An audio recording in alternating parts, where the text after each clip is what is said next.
Hi everybody, thank you for watching. Welcome to my YouTube page called Out of the Darkness. My name is Nichole Esterly and this is my first ever YouTube video. So I'm pretty excited and really nervous and a little fearful, but I guess everybody is, or whatever, I'll get over it. So the purpose of this channel is for me to maybe share some of the life lessons I've learned over the last 40 some years, of some tough things I've been through, some terrible choices that I made, and the darkness that I lived in because of all that, and what happened the day I decided to accept Christ and no longer live in that darkness. And the darkness I'm talking about is the lies, the shame, and the fear that a lifetime of bad decisions and hard things that happen cause most of us to live under. So a little bit about me, so talk about why I feel like I have something to share, is I grew up in a relatively normal family. I have a lot of great memories from my childhood, I can't lie. My parents made sure I got to experience some great things. I was a ballerina, I learned to ski, I was in sports, I was a good student.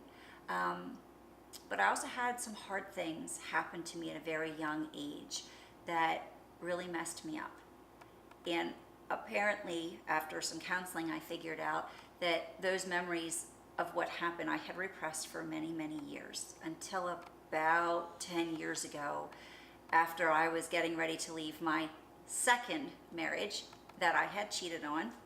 I finally decided to ask some tough questions as to why I did this. Why can't I have a healthy relationship? And why do I continue to do things and make choices that I know aren't good for me, right? Why do we do this shit? So at that point, I started getting help and the repressed memories came back. And once those memories came back and I got past the anger and all the hurtful things and the why me God and those kind of questions we ask, I was able to realize that it was that, not necessarily the only thing, but that was the catalyst that led me to make a lot of other very poor decisions. Decisions that led me to be very promiscuous. Decisions that led me to have an abortion when I was 19 years old. Yeah, tough shit, right? Really awful things. And decisions that caused me to get married, have what I thought was a great husband. I had the perfect life, and had a wonderful son to that man, and then decided to cheat on him. Why would anyone do something so dumb? Well, there's a lot of answers that came later. To then go off, start dating right away, not waiting, because I just couldn't be by myself and couldn't not be lovable or whatever it is I was trying to figure out, to getting married a second time to a man because I was pregnant to him, because I didn't want to have an abortion, right? So that's child number 2 and second husband. I stayed with this husband. After having an affair with him, he took me back. I knew I didn't love him. I knew I didn't want to be in that marriage, but I thought it was what I was supposed to do. And I thought I didn't want to be divorced again and live a life of shame, right? So shame and lies were starting to run my life even more. Eventually, I realized that that marriage was toxic, not just for me, but for him. I think we really brought the worst out in each other, and not intentionally, but that's what happens when two broken people get into a marriage together without getting any help.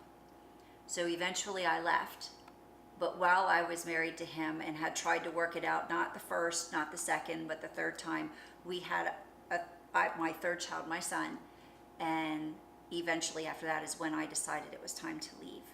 And it was at that point I really knew I had some changes I needed to make. So I continued getting help.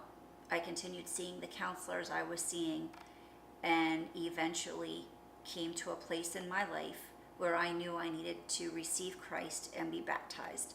It was at that time when my eyes were truly open and I truly realized that I had been living a life in darkness. I had been living a life letting shame hold me down and keep me quiet and keep me from asking questions, asking for help, reaching out, because that shame made me feel unworthy. That shame made me believe horrible things about myself that weren't true. And that shame kept me from living the life I'm supposed to be living. So I share all this with you because I want you to understand you are not the only one who's done dumb stuff. Really, I'd like to say 99% of us out there have. And the reason I can say this is just so you know, the current statistics right now, 1 in 3 women have had an abortion. 1 in 3 that are of our age. So that tells me there's a lot more of us out there than there's not. My goal is to maybe help some of you understand that you don't have to live in that darkness anymore. That those decisions you made, yeah, were they the best? No. But maybe I can help you understand why you made them.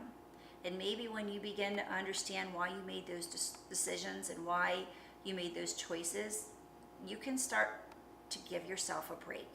And you can start to give yourself some grace. And maybe you can start to move forward in the life God has for you. I will tell you that I will talk about my faith. And I will share the change that has occurred in me since I was baptized. And I will tell you that the cross covers everything. And I will not lie to you. And even if you're not so sure about what you believe or don't believe, the fact of the matter is, historically, there was a man named Jesus Christ that was tortured and crucified for nothing. And he did it willingly. So if you're not quite sure about the rest of it, that he was buried and then rose again and all of that stuff that might seem a little scary, but you can at least follow me to the fact that this man was willing, mentally convinced, that by letting himself be tortured and nailed through his hands and through his feet to a cross and suffer and die, because he felt by paying that price, he was freeing all of us, not just those people that he cared about, but all of us. So if you're with me to that point and you can agree, since it's been historically proven that that happened, that there was a human being out there willing to do that for you, for me, for all of those women before us, and for all the women yet to come, and men, of course. But if you're at least willing to accept that, then know that that darkness you've lived in will instantly disappear the minute you accept that fact. Because if somebody was willing to do that for you and for me, then you sure as hell are worthy to be living a life filled with grace, love, joy, and happiness. And it's that life I want to help you find. I'm not even there completely myself. I still have work to do. So part of this video is for me to learn these things as well. And part of it is for me to impart some of the knowledge, the hard-earned knowledge and wisdom that I gained through those times. I don't want to ever see one of my friends living in the way I did. I don't want to see a woman believing she's not worthy, or she's not pretty enough, or this is the marriage she deserves, or see a woman wasting her time chasing after a man who's never going to love her the way she deserves to be loved. So maybe I can help one of you. So if you're with me on this and you want to grow with me through this, log in. I guess you have to subscribe. I'm new at all this, so forgive me if I don't know the terms, to my YouTube channel for weekly videos where I will share on different topics from different subjects throughout my life. And if you want to send me input, please feel free to send me comments. I will happily talk to anybody that wants to know more about my faith or that wants to share their story with me. So thank you, and I look forward to talking to you again soon.